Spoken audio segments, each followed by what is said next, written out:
Give me all four. I want to answer from this. Circle that right there to inspire. Are we talking about gospel artists or Yes. just artists in general? My man, where you go? Gospel. Yeah, all right, there you go. The first thing is planted in the house of the Lord, they shall flourish in the courts of our God.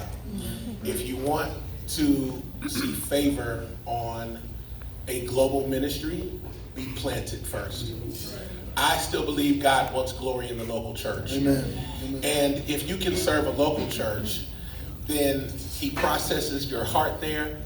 He processes your sound there. All right, somebody said he'll pay your bills there. Not necessarily, because some worship teams may not have the ability, or some churches may not have the ability to pay, but your commitment is to the kingdom. Yeah. Here's what I know. God actually is watching all of it. And so it was never about talent. Yeah, it was never about talent. I'm not going, I could go all day. I'm going to turn it over to them because they are true artists. But I do know this. I served in the local church and I served every pastor with honor and with integrity. And then God opened up a door for me.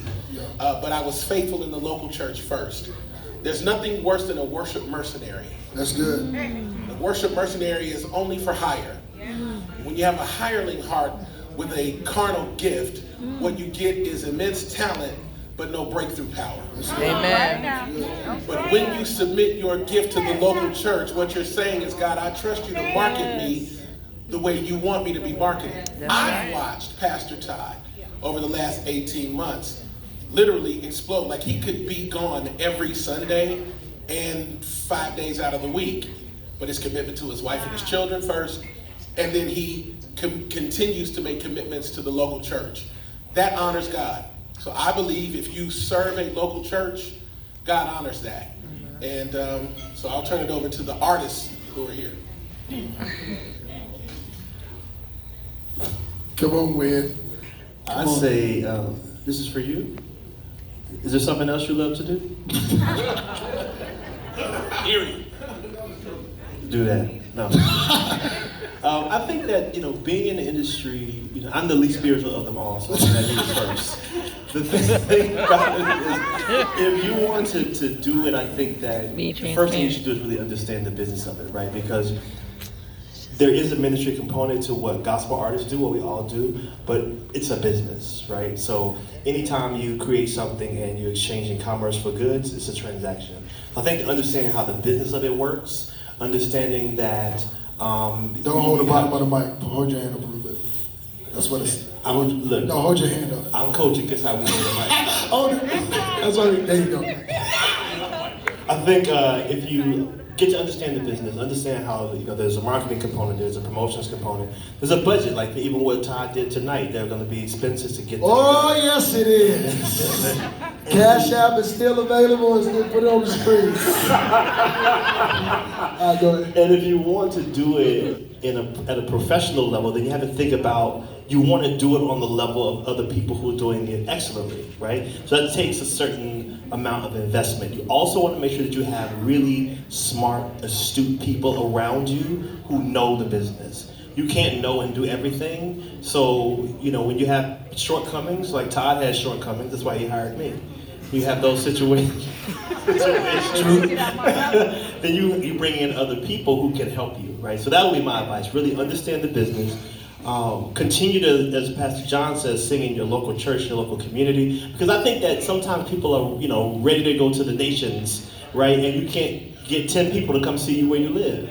So I think you have to build your brand, right? In order to really kind of, because I think that I take from this scripture where people were sent to Judea, Samaria, and othermost parts of the world, right? These are dimensions. Each one is further out, reaches. So everybody's not going to be doing things that are international, but it doesn't make what you do any less important or significant than what anybody else does. So you may record something that's on your heart, do it professionally, do it in excellence, and let it reach the people it's going to reach. But put a plan and a strategy in place so you can maximize as much as possible. That's good.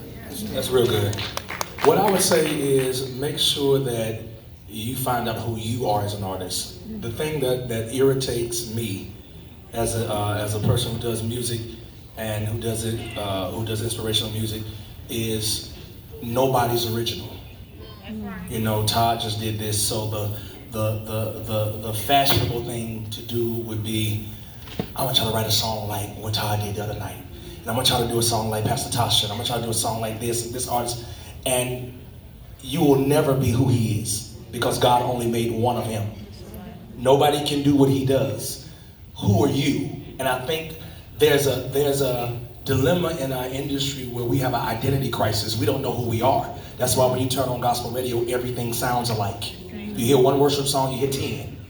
If somebody else does an upbeat song, you hear 10 upbeat songs because, like, I am intentional about being me. Because I know nobody can do what I do. It's not that I think I'm better than anybody. I just know who God created me to be. And I've struggled in that area. And Todd and I have talked, James and I have talked, Pastor John, Darwin, Todd, all of us have, Ted, we've all talked about, you know, like the pressure of, man, what do I do next? You know, I haven't done an album in 6 years. And I was intentional about doing the type of song I did. But what God showed me was there's nobody else in the lane that you're in. And you have to be willing to step out on what God told me to do. It wasn't what Todd does, it's what I do. So I would encourage you to find out who you are as an artist, find out what your sound is, what your swag is, what God called you to do, if it's hip hop, it's urban, it's whatever it is, but be you and be uniquely you. And I think God will breathe on that. All right? Amen. Amen. I echo what my brothers have said, and I would also say, it's a good book I read recently by John Maxwell called Beyond Talent, which talks about choices and decisions plus the talents what really helps you get, because everybody got talent. What you sing? So good, bro. You sing? So there's decisions, there's choices. I learned a lot also about this from Pastor John Ray's book, where he was talking about number 8 and David, how he was faithful in the field and gave him favor for his future. And I call that doing the duty of the moment, whatever that moment is, because that moment is preparing you for your next moment. It may seem minuscule. You may be seeing Daniel's son, it may look like he's just painting a wall. Like, I don't understand why God got me in this position. It has nothing to do with karate. But at the end of the day, he's preparing you for where he's going to take you. So it's more than just your talent. It's the decisions you're going to make along with that as well. And being Todd's spiritual father. Being Todd's spiritual father, a lot of this conversation I've already had with him, so that's why he was in a good space tonight with his Pastor John. I want to say this. You always can catch